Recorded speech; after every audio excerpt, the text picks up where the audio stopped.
Hi అండి, welcome back to my channel Sreeja vlogs. ఈ రోజు అయితే నేను బెండకాయ కర్రీ వండాలనుకుంటున్నాను. దానికోసం అయితే ఉల్లిపాయ, పచ్చిమిరపకాయ, టమాటాలు అలాగే బెండకాయ అనేది ముక్కలుగా కట్ చేసి పెట్టుకున్నాను. పైన ఫ్యాన్ అండి, ఫ్యాన్ తిరుగుతుంది. ఈ ఫ్యాన్ గల్లో కొంచెం సేపు ఉంచి నేను కర్రీ ప్రాసెస్ అయితే స్టార్ట్ చేస్తాను. ఈలోపు మిగిలిన పనులన్నీ చూసేసుకుంటాను. పొయ్యి వెలిగించి వాటర్ అనేది కాగపెట్టాలి కదా. మామూలు పని నుంచి వచ్చేసరికి వాటర్ అనేది కాగపెడతాను. ఆ పని అయిన తర్వాత కుకింగ్ వీడియో అయితే మీకు ఫుల్ రెసిపీ ప్రాసెస్ అనేది చూపిస్తాను. వీడియో కంటిన్యూ అవుతుంది, చూడండి.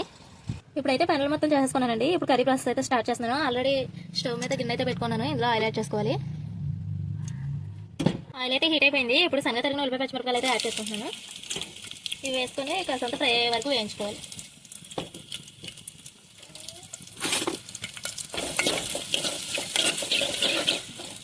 ఆనియన్స్ అయితే ఈ విధంగా గోల్డెన్ బ్రౌనిష్ కలర్ వచ్చిన తర్వాత మనం బెండకాయలు, టమాటా ముక్కలు కూడా యాడ్ చేసేస్తాం.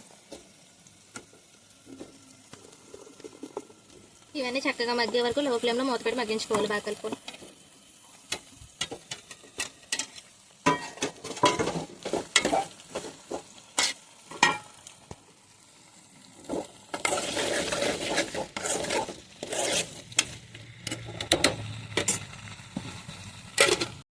బెండకాయలు అయితే మగ్గుతున్నాయి. ఈ లోపు నేను రైస్ అయితే తీసుకుంటున్నాను అన్నం వండడానికి. మార్నింగ్ వండిన అన్నం ఉంది, అందుకనే ఒక డబ్బా రైస్ అయితే సరిపోద్ది.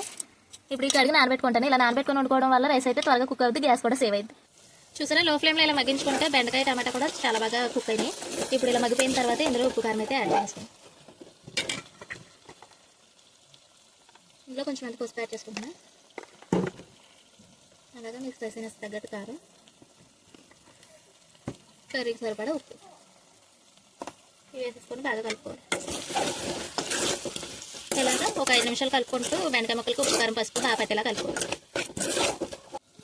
ఇలా 5 నిమిషాలు కుక్ చేసుకున్న తర్వాత వాటర్ అనేది యాడ్ చేసుకోవాలి. వాటర్ యాడ్ చేసేసుకొని మూత పెట్టి కర్రీ దగ్గర పడే వరకు ఉడికించుకుంటే మన కర్రీ రెడీ అయిపోతుంది. ఇప్పుడు బియ్యం నానుకొని కదా, దీన్ని కూడా స్టవ్ మీద అయితే పెట్టుకున్నాను. చూసారు కదా, కర్రీ అయితే ఈ విధంగా కుక్ అయ్యే వరకు ఉంచుకుంటే సరిపోతుంది. ఇప్పుడు పులుసులా కనిపించినా కానీ అది చిక్కబడిపోద్ది కట్టేసిన తర్వాత, గ్యాస్ ఆఫ్ చేసిన తర్వాత.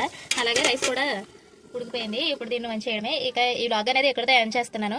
వీడియో కనుక నచ్చితే లైక్ చేయండి. అలాగే మన ఛానల్లో కుకింగ్ వీడియోస్ ఉంటాయి, ఒకసారి వెళ్ళి చెక్ చేసి నచ్చితే సబ్స్క్రైబ్ చేసుకోండి. Thank you for watching guys. By by.